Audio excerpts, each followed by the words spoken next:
Hey everybody, it's Jason Blaha here, and I had a subscriber ask a question which I will read out here and see if we can answer it. And he says, "Hey Jason, I know straps on deadlifts aren't good since you don't use grip strength.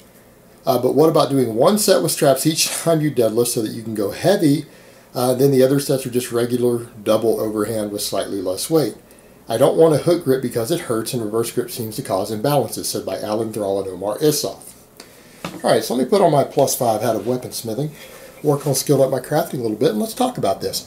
Alright guys, this is one of the big problems I run into. I made a big mistake the other day, and I guess I need to never advocate another YouTube channel in fitness as long as I live, because every time I say, hey, this is a pretty good channel, people have this black and white thinking, and they assume that when you say a channel is good, that you must agree with everything those channels say. So I guess I need to quit ever saying that other YouTube channels are good, because it creates confusion for people. I guess I need to say only my information is valid. And people are like, well, that's really arrogant. Well, what are you supposed to do? Because here's the problem. Every time I say, you know what, Omar Issoff and Alan Thrall are really good channels, then people assume that everything they say is right 100% of the time. That's a problem. Just like when I say, you know, this person here, about 20% of what they say is really, really, really stupid and dangerous. They assume that, well, they say this. You know, they'll try to justify their good stances, stuff that I would agree with, in order to try to prove that their bad stuff is correct. And it doesn't work that way, guys. There's no such thing as a channel that is 100% right and one that is 100% wrong. But, you know, one that's given tons of really dangerous information means you probably shouldn't listen to them. So we need to get that out of the way, guys. I like Omar and I like Alan. I completely disagree with them on this. I don't think there is a physiological basis for the imbalance. So let's cover that first. When you think about a deadlift, people are like, well, because you have one supinated hand and one pronated. When you think about it, that shouldn't affect the pull on the shoulders. All right, the only place you're going to see significant muscle imbalances there is going to be in the biceps. Right now, if you care about aesthetics and the deadlift is the only bicep exercise you do, and you do a mixed grip and you don't switch them every single time, you are going to get one bicep bigger than the other. All right, and some people be like, what? How's that possible? The deadlift doesn't work the biceps? Of course it does. It just doesn't work the biceps as well as a chin up or a curl does. Doesn't work it nearly as well as they do, but they absolutely are stimulated.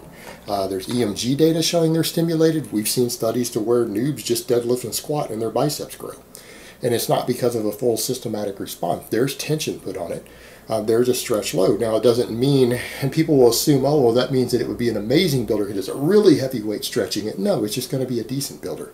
Even though it's way more than that muscle will be able to lift, it's stretching like that only produces a limited amount of growth. It's not the best growth stimulator compared to a full range of motion. That's why a curl and a chin-up will build bigger biceps than a deadlift.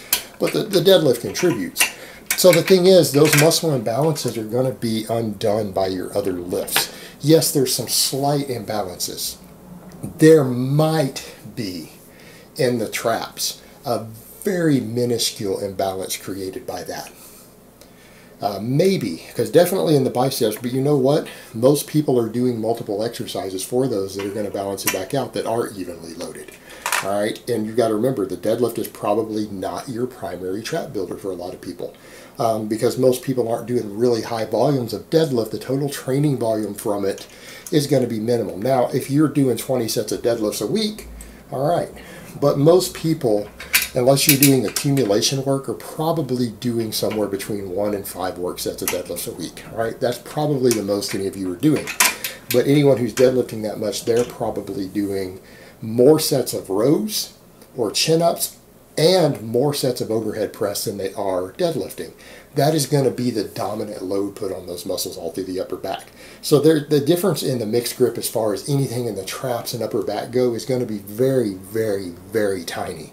Most people get bigger imbalances just from benching incorrectly from left to right than you're going to get from the mixed grip on the deadlift. You want to talk about an imbalance? Watch people bench. People who grind and they shift under the weight a little bit on their last rep. That will create left to right imbalances because you're seeing significant differences. But your arms are still pulling straight down, whether it's mixed grip or not. There's slightly differences in the shoulder, the minor connections up here, but it's mainly the biceps that are different.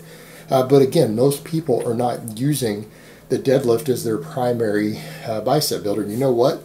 If you're worried about an imbalance, switch it on every heavy set. Even if you only do one work set of deadlifts a week, switch to the other side. Switch it from week to week, and any concerns of imbalances should go away if that's what you want to do. All right, it's an easy solution. There's no need for you to come up with some really complex, absurd method. If you're that worried about an imbalance, it's honestly been way overhyped. You have the option of switching your hands. Next heavy set you do, you can switch to the other direction. But what you're suggesting, I don't think that you're going to build the grip strength that you want to build. It's not going to work the way that you think it will. I do not recommend that people use straps. I think straps are a crutch.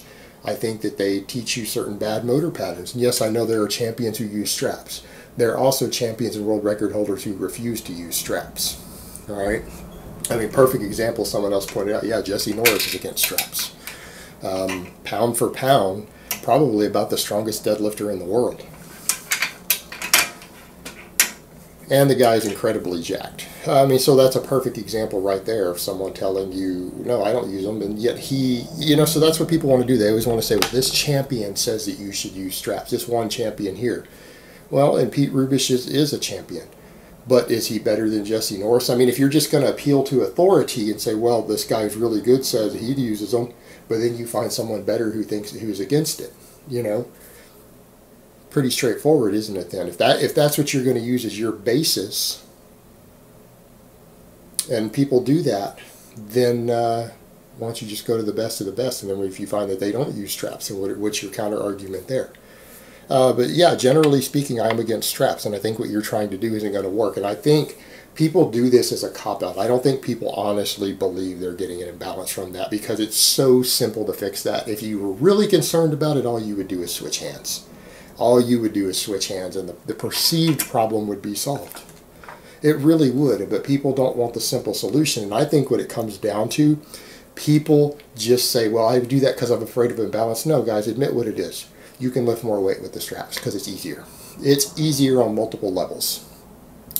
But people perceive that as well, since it's easier, then I'm going to get more back stimulation. No, not necessarily, because there's that radiant effect that you have to factor in also. And I know someone who used to talk about it a lot in his writings was Pavel Tausalin, used to talk about that a lot. The radiant effect of gripping something harder recruits more potential muscle fiber. Just like bracing your core can enhance neuromuscular efficiency. It can cause superior muscle fiber recruitment in other muscles in the body.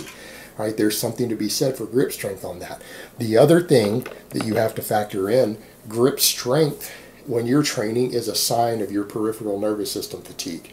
Meaning when you're strapping up, you no longer have a good sense of your peripheral nervous system, because your grip giving out is one of the warnings that your peripheral nervous system is being trained excessively and it's not being given enough recovery time. So if you're strapping up, you lose one of your warning signs that let you know that you need to adjust your training or back down or take an extra day off or a deload coming soon.